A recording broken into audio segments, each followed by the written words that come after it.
Hey plantaholics, welcome back to my channel. Hope you all doing well.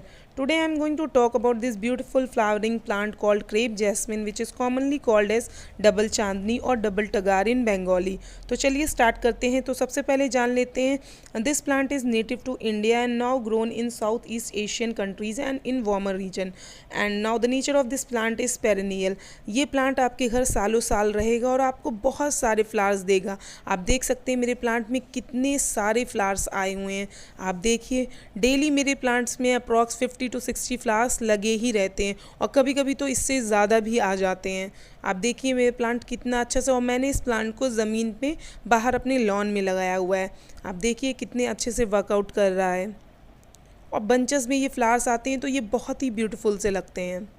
आप देखिए। तो चलिए स्टार्ट करते हैं हमें इस प्लांट की कैसे केयर करनी है। तो सबसे पहले आपको अपने प्लांट में जो भी स्पेंट फ्लावर्स हैं या लीव्स जो लगी होती उनको आपको जस्ट पहले रिमूव कर देना है। रिमूवल इसलिए ज़रूरी है ताकि आपका प्लांट थोड़ा नीट एंड क्लीन लगे और उसमें न्यू और बर्ड्स आएँ, न्यू शूट्स आएँ। उसके लिए आपको ऐसे उसकी प्लकिंग कर देनी है। जो भी फ्लावर्स हैं आप उसकी पिंचिंग कर दीजिए स्पेंट फ्लावर्स की, और ड्राई लीव्स हैं वो आप निकाल दीजिए। और ये प्लांट बहुत ही अच्छे से वर्कआउट करता है अगर आप इसको आउटडोर में लगाते हैं, जैसे कि मैंने ये लगाया हुआ है। अगर आप इसको ज़मीन में लगाएंगे तो बहुत ही अच्छे से ये आपका प्लांट चलेगा। और ज़मीन में लगाने का एक बेनिफिट ये भी होता है कि ये प्लांट सिर्फ आपके ऊपर डिपेंडेंट नहीं होता है। इसको सॉइल से ऑलरेडी बहुत सारे माइक्रो न्यूट्रिएंट्स हैं या न्यूट्रिएंट्स हैं वो उसको मिलते रहते हैं। तो ये अगर आप इसमें फर्टिलाइज़र कभी स्किप कर देते हो या आप भूल जाते हो तो कोई ऐसा इस प्लांट में प्रॉब्लम नहीं आएगी। लेकिन अगर आप वही चीज़ पॉट में लगाते हो तो आपका प्लांट पूरी तरीके से आप पे डिपेंडेंट होगा कि आप जो भी इसको न्यूट्रिएंट दोगे, जो भी फर्टिलाइज़र दोगे, वो उसके अकॉर्डिंग वर्कआउट करेगा। और आप ये देख सकते हैं मेरे प्लांट में कितने सारे बैगन आए हुए हैं। ये जस्ट मेरे प्लांट के बगल में लगा हुआ है। आप देखिए इसमें कितने सारे बैगन लगे हुए हैं, ये देखिए। और ये प्लांट मैंने छोटा सा, मैं ये बैगन का प्लांट लाई थी, मैंने नीचे जस्ट ज़मीन में लगा दिया। अब ये काफ़ी बड़ा हो गया तो मैंने इसको रीशिफ्ट नहीं किया। मैंने सोचा चलो ये सीजनल है और जब तक निकल रहा है तो निकलने देते हो। और मेरे दोनों ही प्लांट बहुत अच्छे से वर्कआउट कर रहे हैं। आप देख सकते हैं। हम लोग बैक टू अपने टॉपिक पे आते हैं कि हमें क्रेप जैस्मिन की कैसे केयर करनी है। तो सबसे पहले मैं आपको बता दूं, ये प्लांट आपका अगर आप इसको पूरे दिन की सनलाइट देते हो, आप देख सकते हैं मेरा प्लांट अभी ये मॉर्निंग का 9:30 बज रहा है और इतनी तेज़ धूप मेरे प्लांट पे पड़ रही है और पूरे दिन भर धूप इस पे पड़ती है और तब भी इसकी लीव्स देख लीजिए आप, किसी तरीके से जली हुई आपको नहीं दिखेंगी। तो अगर आप इसको ज़मीन पे लगाते हो तो धूप की इस प्लांट में कोई प्रॉब्लम नहीं है। अगर आप इसको पॉट में लगाते हो तो भी आपको मिनिमम 4 to 5 आवर्स की इसको धूप आपको ज़रूर देना है ताकि आपके भी प्लांट में बहुत सारे फ्लावर्स आएँ और न्यू शूट्स निकले और बर्ड्स से लदा रहे आपका प्लांट।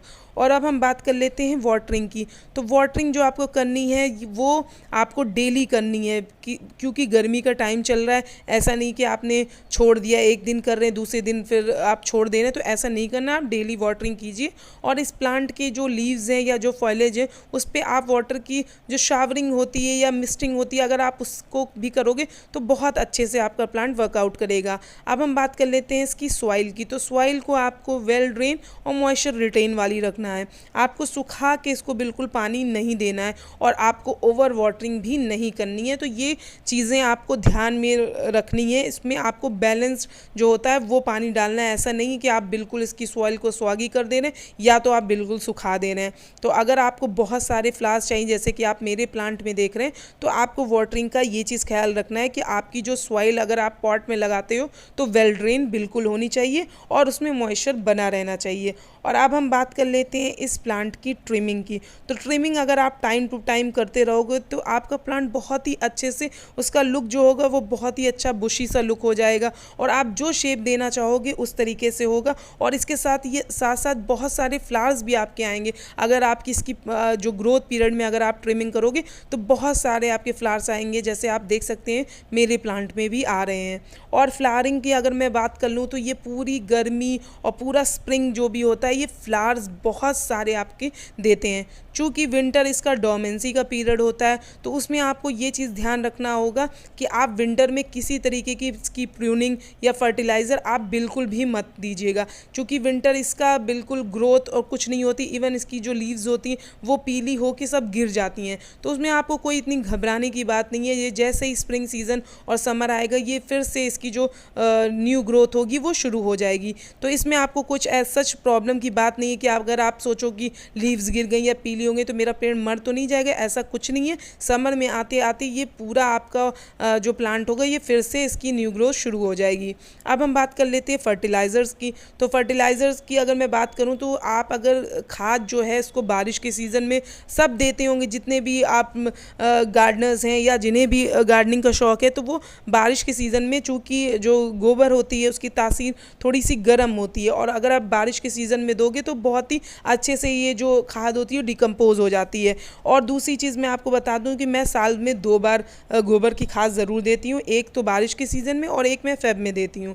इसके साथ साथ मैं हर 10 से 15 दिन में अपने प्लांट्स को बोन मील है, नीम खली है, वर्मी कंपोस्ट है, या फिर अभी गर्मी का टाइम चल रहा है तो मैं हर 10 दिन पे अपने प्लांट को लिक्विड फर्टिलाइज़र ज़रूर देती हूँ। और चूँकि ये प्लांट फ्लावरिंग प्लांट है तो आपको फॉस्फोरस इन प्लांट्स में ज़रूर देना है। और अगर आप इसको नाइट्रोजन भी दोगे तो इसकी जो भी आप देख रहे हो लीव्स, तो इसका जो फॉइलेज होगा वो बहुत ही हेल्दी सा हो जाएगा। और आप अगर इस प्लांट की मैं बात करूँ, अगर इसमें फ्लावर्स ना भी आए, अगर मान लीजिए जैसे ठंड का सीज़न है या थोड़े टाइम के बाद जब इसमें फ्लावर्स इसका सीज़न ख़त्म हो जाता है, तो भी ये प्लांट बहुत ही ब्यूटीफुल सा लगता है। इसकी अगर आप लीव्स देखो ये डार्क कलर्स की होती है, बहुत ही प्रिटी सा प्लांट लगता है विदाउट फ्लावर्स भी। तो आप अगर ये सोच रहे हो कि सिर्फ फ्लावर्स, तो ये विदाउट फ्लावर्स भी बहुत ही प्यारा सा प्लांट लगता है, बहुत ही बुशी सा इसका लुक लगता है अगर आप इसकी प्रॉपर प्रूनिंग और ट्रिमिंग करते रहो। अब हम बात कर लेते हैं प्रोपोगेशन की। तो ये प्लांट बहुत ही ईजिली कटिंग के थ्रू प्रोपोगेट हो जाता है। आपको जस्ट 6 to 8 इंचेस की